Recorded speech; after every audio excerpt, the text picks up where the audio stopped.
Okay, so welcome to the Mission 4 commentary for T2X. This was a mission that turned out a lot better than we thought it would at the beginning, shadowing the enemy. And one of the early things that we were dealing with as far as the story was that we didn't want the smugglers to operate from the city.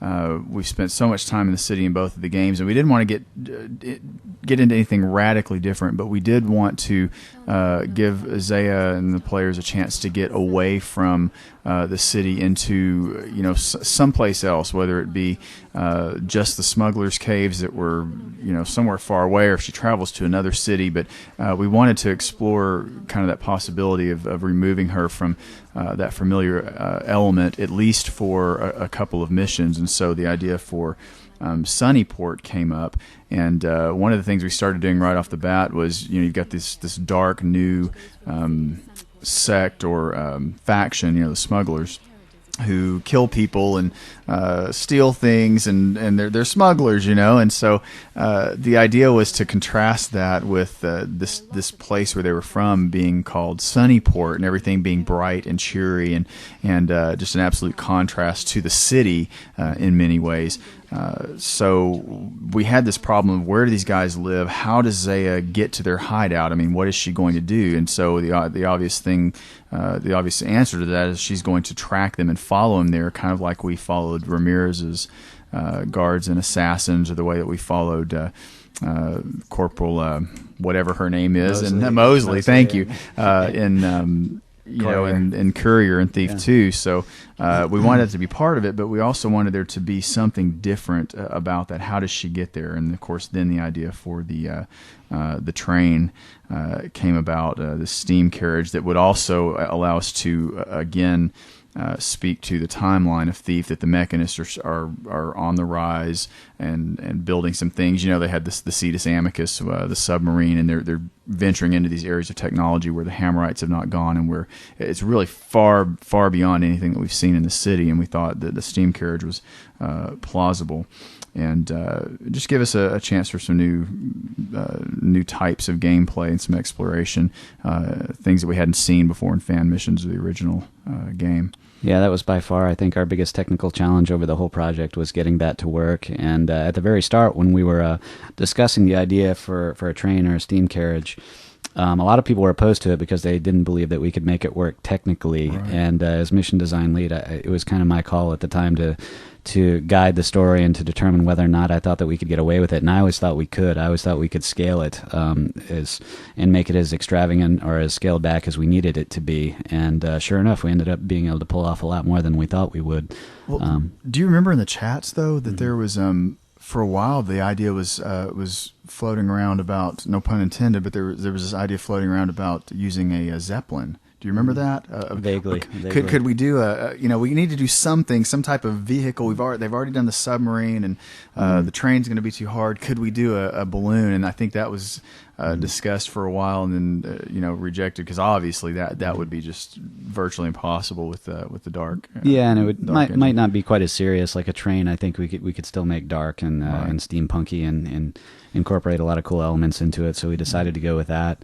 And I guess the next thing we had to determine was how much of a role the train would play in the mission. And so ultimately we decided we needed 3 distinct sections. We needed a train platform at the very start, or a station. We needed the train itself, and then we wanted to have a little area at the end where the player would be introduced to Sunnyport for the first time.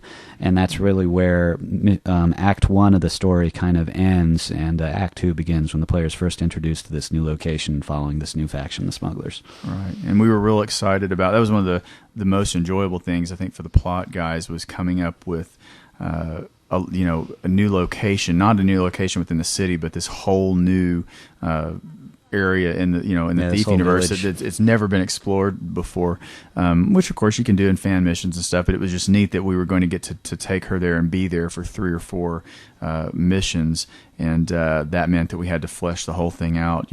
Things that never even ended up in the game. What is the government like there? What's their relationship to the city? Who does the Baron have any kind of authority here?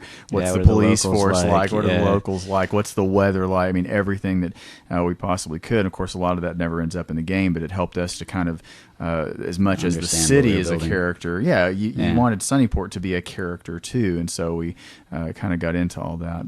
And I remember the train was our big secret for a while. We talked about it in chat, and don't let this out because we don't want anybody to steal this idea. And then there was rumor floating around that it was going to show up in the Circle campaign, and I don't think it ever did. I don't think it was going to, but it was just and we thought, oh, we've got somebody. We have an infiltrator. We've got somebody. There's a lot of paranoia. A lot of paranoia, and of course this was right after Looking Glass had closed and all that. But I think since then the community really. We're not like that as much anymore. People want to help each other out and share, whatever technology not quite as cutthroat as it used to be. Right. I mean, it was pretty funny though. We were trying to figure out, who told, who was the rat, but it ended up not being anything, Yeah, I think that's actually kind of unfortunate because there were some contributors to the project, particularly in the art and sound departments, who didn't get to see very much of the game or who never really got to play the mission in Dramed. I mean, we would send out screenshots and plot summaries and things like that, but for a short period of time, we were actually very... we guarded like all our secrets very carefully, and I really wonder if that was the best thing to do now in retrospect. Well, a lot of them we've revealed since then, but and you start this mission, you see the smugglers, and hopefully the player knows. Yeah, hopefully the player recognizes them from the first mission or recognizes their voices or whatever, and they've seen their objective not to get seen or caught by the smugglers or attack them or whatever, because fictionally the player has to follow them to this location and kind of just shadow them, trace them. And but we thought it was very unlikely if we put the smugglers out at the start there that players would just run right out and get seen right away and fail. But if they did, if you get a player who's like an idiot and who just like runs out there right away and they fail an objective, then all they have to do is start back 5 or 10 feet. So it's really not that much of a penalty. And here again, we're on a rooftop. Even though it's a small rooftop and just a little bitty section, I love how we were able to get so many rooftops in some of these missions, even if it's just a little bit, because again, that's just such a hallmark of the Thief universe, being up high. Yeah. Right. It's actually interesting talking about the development history of this map. This was one that was originally taken by Avalon, right? And he started with the train itself and built, I think, like 7 cars. We ended up keeping most of them and roughed those out really well, and then had a few different drafts of what the station was to be, and they were all pretty rough. They were just brushwork, no lighting or gameplay or anything like that. And he had a hard time, I think, deciding what he wanted to do with the station. We went through several different drafts, and eventually he almost kind of gave up, and he said, well, like, I think maybe that we should just keep it to the station platform and not actually have like this really big elaborate station. But I actually stopped him then, and when I took over the map, I really liked one of the early drafts he had, which is kind of similar to what you see here, where you have this kind of 3-tiered station with these big kind of Romanesque vaults in the ceiling, and I liked the design, so I took it and ended up fleshing this out and like put in all the detail. This was really rough. It was basically just the ceiling and arches when I first took it over, and I filled out this whole space, and I thought we could get some really interesting gameplay out of it here by having these non-hostile nobles and mechanists like walking around. Right. Well, it's also again an opportunity to kind of show that the mechanists are on the rise, and we probably mention the skins that are being used here for these mechanists. They look a lot like the Hammerites, and we were hoping, I don't know how many people caught that, but we were hoping that it would be obvious that this is the early days of the Mechanist movement. They still look a lot like the Hammerites, even though they've got the cog on their chest. The colors are like the Hammerites, and so there's a transition that's taking place there within the Hammerite order. You've got this faction that's starting to break away, and we wanted to try to visually represent that by the uniforms and some of the banners even that are hanging around in the station and stuff. It's not what we saw in Thief 2, but it's very similar. Very similar. We're moving that direction. Yeah, to be honest, I didn't like the art direction on the Mechanist in Thief 2 a whole lot compared to the other factions, and so when we had the opportunity to redo them, we thought we could make them a little bit more ornate, use kind of the darker maroon color again, play with the designs on their chest and on their weaponry and so forth, and we ended up with a look that I think was really pretty cool. And I found out by accident that the EMP grenades would put out lights. I just always use them on cameras, even in beta testing and stuff. And then I think it was even after the game was released, I accidentally tossed one in a light, and I went, "Oh wow, it works on." Well, duh, of course it works on lights. I wonder how many people didn't even try that. Yeah, that was our new weapon that we introduced. And again, Thief doesn't have a history of having a really strict way of introducing new weapons or forcing the player to use them. We kind of present them in the store and give them written descriptions and encourage the player to use them, but we don't really ever force it. So it basically just encourages a lot of experimentation. I kind of wonder how many people figured that out with the EMP grenades. Yeah. But there was actually some controversy over calling them EMP grenades, because they're like, people would they really work on steampunk powered lights, and we're like, we don't really care. What we were concerned about was really communicating the function in the name, and so that was the only thing that really communicated the idea, I think. Well, you're dealing with a mythology where a pagan goat god plucks out somebody's eye in the beginning and it's replaced with a mechanic. You're kind of beyond the bounds of what's realistic. I mean, you want to some extent. I mean, you would just want to meet player expectation, I think. And so with the EMP grenades, we wanted to make it clear that it would work on anything that was electrical or steam powered in the world. And really, we want the basic goal of having those was to give players a little bit more flexibility in terms of creating stealth space, because typically you can't put out the steam powered lights. Well, it was an answer to that from Thief 2. How do I get these gas lights to go out? And the other thing we wanted to do is really to give the player a quick and easy solution to taking out some of the harder Mechanist bots, because a lot of people had a hard time figuring out ways to kill the Mechanist bots in Thief 2, or just found that they were too challenging. Or just annoying, really. So a quick way to dispatch them, Yeah. And I was actually glad for that we ended up in this we decided to be in the time period that we were, so that we didn't have to deal with the robots a lot, because and I think it allowed us to spend more time with some of the undead missions and stuff, which some people didn't like, but I think as a majority, especially the Thief community has they enjoy the Bone Horde and some Return to the Cathedral and some of that stuff, and we really wanted to take time to revisit those types of environments. So speaking of environments in our art direction, I'll mention the art direction we had for the environment for this level real quick. Thief 2 basically used kind of a really bizarre Art Deco style for the Mechanist areas. It was kind of like these orthogonal, boxy areas with this really gaudy kind of wallpaper, from the early 20th century, and it was just kind of weird. It was fantasy oriented, but it still always felt kind of out of place to me. So when we approached the art direction for this map, we wanted to kind of reinvent the aesthetic and play with it a little bit and see what we could get away with. And the look that we ultimately ended up going with was really this kind of smooth, curvy, Romanesque architecture with these simple curved rounded arches and vaults, and this stonework texture that had steampunk elements incorporated in. I think it turned out pretty well. Yeah, this was a nice space, and I actually could have stood for the station to be a little bit bigger than it was. Of course, gameplay wise, it wouldn't have made sense, but it was.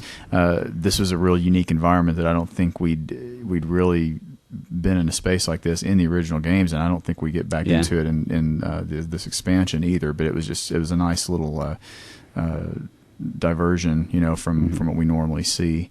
And again, we didn't want to get too much into the whole Mechanist Hammerite split and all that. Just enough to pay homage to it and acknowledge it. But then they were just, it was a convenient way using technology to get her out of the city to where the smugglers were. The Mechanists came in real handy in that aspect. So it was kind of nice. So here we go. We force the player to get onto the train, and there's a couple different ways that you can do it. There's tickets that are floating around on different nobles in the station itself, but we don't make it so easy to allow you to pickpocket them. And the reason that we don't is because pickpocketing doesn't really work very well on non-hostile AIs in Thief, and it's a code thing, it's a programming thing that we couldn't solve. What happens is basically you're allowed to pickpocket an AI who is aware of you, which means they can turn hostile on you, and you have no way of knowing whether or not it's safe to pickpocket them. And that can be very frustrating and very unclear. So we wanted to stay away as much as possible from putting pickpocketable items on non-hostile AIs. And then the other reason was really we just didn't want to make it, we just didn't want to give the player a traditional out to get the ticket. We wanted to force them to think. And so there's two places where you can get him. One is in a noble's hand, and you have to knock him out or kill him, which is very difficult in a crowded station, and take it from his hand. Or you have to find a way to sneak behind the counter, the front ticketing counter, and steal a ticket from behind the counter, and that's also very challenging to do stealthily. Well, especially if you're playing ghost style, which many people do. Yeah, and if you're playing ghost style, like we had a third option, which was basically to not get a ticket, but rather to go through the hidden mechanist restricted area, and then end up on the roof of the train and get in that way. Yeah. So here we go. We actually teleported to the train, and this is the first time the player sees it. And you don't want to see it without the fog on. Always have your fogging on. Your weather and fogging has to be turned on for the train to work. Yeah. So we knew that we wanted the train to appear in motion and realistic, and that was very challenging. We had to do several different things. We had to create these invisible conveyor belts basically beneath the train that would transport AIs backwards when you threw them off the train. So objects would be destroyed and AIs would be transported backwards. The actual terrain itself are basically gigantic objects which are moved like elevators through there. So the geometry that you're standing on, the train that you're standing on, does not move. That's stationary. It just creates the illusion of movement like most games by moving everything around it. That was very technically challenging in Dromad because the engine was never made to do anything even remotely like that. We had to fight all kinds of visual errors and anomalies. We had to fight scripting errors. I don't know. It was just an incredible hassle. And then on top of all that, the biggest challenge, I think, was making it run. Because when spaces are built like this, they're basically open cars with doors at either end. Nothing occludes. And you can't count on doors closing and occluding things. It's just not going to work like that. When we first ran this map, when Avalon first roughed this out, it was like a couple thousand polygons. It would just crash every time that you tried to run it. And we talked about making it so simple that it could render all the polygons at once, but that was fruitless. We couldn't have the level of detail that we wanted. And so what we ended up having to do with this primitive technology was essentially create these giant antiportals, like these giant negative occluders, doors, that exist between each one of the train cars that are invisible, and they block everything behind them. And then at specific intervals, we close and open the doors before you get there, so you never see them. But what's actually going on is there's this really hacky script method that we use to block everything in order to get this to run. And now it does. It runs perfectly well. I remember when you guys finished this, it was just like this kind of everybody wanted to celebrate and drink a lot. Because it was just like it was such a pain in the ass, for so long, and it was the big challenge. It's like, this is one of the missions that's really going to make our expansion stand out from other campaigns, and this will be memorable because it's never been done before. And it was just, I remember once you guys accomplished it, I remember that being a point where I felt like, man, we're really doing this. This is going to happen, and it's going to be something that's special. It's interesting. I haven't seen anything like this even since. I don't think anybody's done it. You see train levels in games like all the time. There's one obviously like in Gears of War and like some of the old Unreal Tournament. Splinter Cell has one. Yeah, Splinter Cell and any number of other games, Soldier of Fortune, like many games. But usually when you're fighting on a train in those environments, you're very restricted in terms of where you can go. You have a pretty linear path, and you're shooting guys, and it's very action oriented.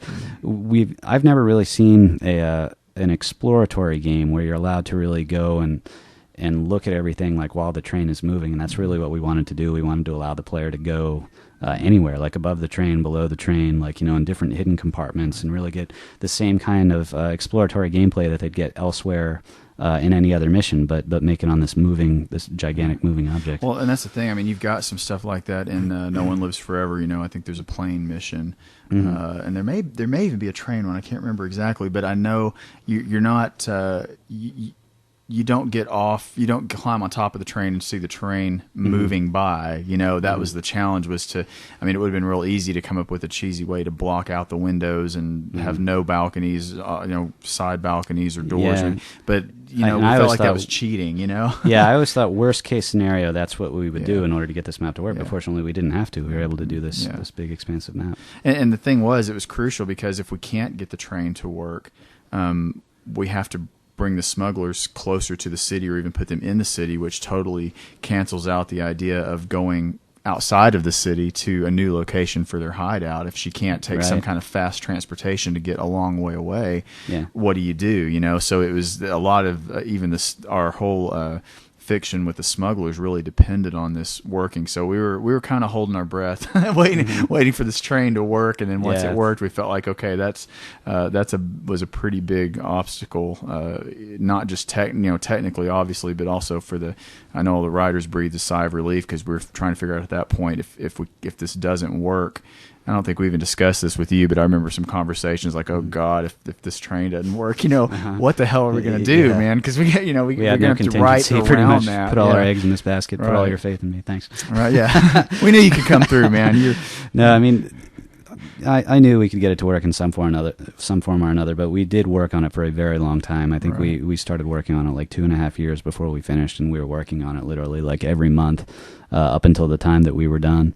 Well, I remember even when we were debugging at the end there, we were still having problems with objects. Yeah, we still had some visibility issues with pieces of the terrain randomly disappearing and, everything else. Big stuff, not little bugs like, the key isn't where it's supposed to be. Or, this is a big thing, Yeah, one of the biggest things we discovered, which is, I think Thief is the only shipping game that I know this is the case, but the proximity triggers, the bounce triggers are called in Thief, are proved to be unreliable about like 1 or 2% of the time. And we were originally using these proximity triggers to determine the visibility, like those close and opening portals that allow the whole train to render. And they proved unreliable in some very unpredictable circumstances. And so we ended up having to ditch that whole idea and use a different signal-based system, what's called like sources and receptrons in Thief, in order to get it to work. It was this completely other scripting system that was kind of counterintuitive to hooking that up and getting it to work, and that was like a last-minute change that we did. Well, it was weird too because everybody's machine would react differently to it, and so you'd get different problems with different machines, and trying to isolate, is this the scripting or whatever that we're using, or is it, what's causing this? And then eventually, like you say, you guys scrapped that and just went with something completely different. So yeah, Drumhead and the Dark Engine have like 5 different scripting systems, and none of them are related even remotely. So it's interesting trying to hook things up and get things exactly the way that you want it. So here she sees the smugglers down there. She confirms that she's in the right place and still on their trail and all that. We don't want to run in there with them, obviously, and expose ourselves. That was the big trick too. Is you wanted to make these missions in such a way that the player could, interact with the environment, obviously, and interact with the AI, and knock people out, and all that stuff. But you had to be real careful because Zaya can't reveal herself too much to the smugglers, and definitely the Hammerites later on. And so you want to keep confrontations to a minimum, but I think we managed to story-wise to get by with it. And it's a different kind of stealth here again, and we hope players pick up on it. But most of the guards are again here non-hostile, but you have to avoid openly attacking people or openly lockpicking people, or not people, openly lockpicking doors and stuff like that. Right. But it kind of works, and we force the player to do some of those things in order to get all the loot. So players are going to want to lockpick and take people out and steal stuff. Right. And that all creates dangerous scenarios for them. Like here, I get caught up here, I think. I always get caught up here. Yeah. So you take the money off the gambling table, the guard gets pissed off, and then comes after you. Now there is a way you can do that by crouching down. I mean, you can ghost that, and yeah, there are ways to do all that. I just got caught here. But, and here's another one of our fat models. Yes, that you can't carry. But here it doesn't matter because I just went on a rampage and just... Now, could the players... I don't remember... everyone. Did I probably check for this in beta testing, but can the guards follow you from one car to another? They can. They can. Yeah, that was another problem. I remember that we had they didn't to solve for a while. Yeah, the pathing system in Thief is completely automated. We don't have the same kind of flexibility that we do in modern engines to modify the path, but ironically, it's one of the most robust path systems I think that I've ever encountered in a game before. The AI will just follow you anywhere. They're relentless, except up ladders. Except up ladders. Yeah, except any obvious like vertical space like that. But it's really good. Pathing system is really good. Yeah. So here we force the player to go through the train in one direction, and then we force them to go back in the other. We thought that was an important element of gameplay in this map. And we didn't want to just have it one way or completely linear. And because you can go on the roofs and you can go through the main body of the train cars, we wanted to make sure that you could go back and forth.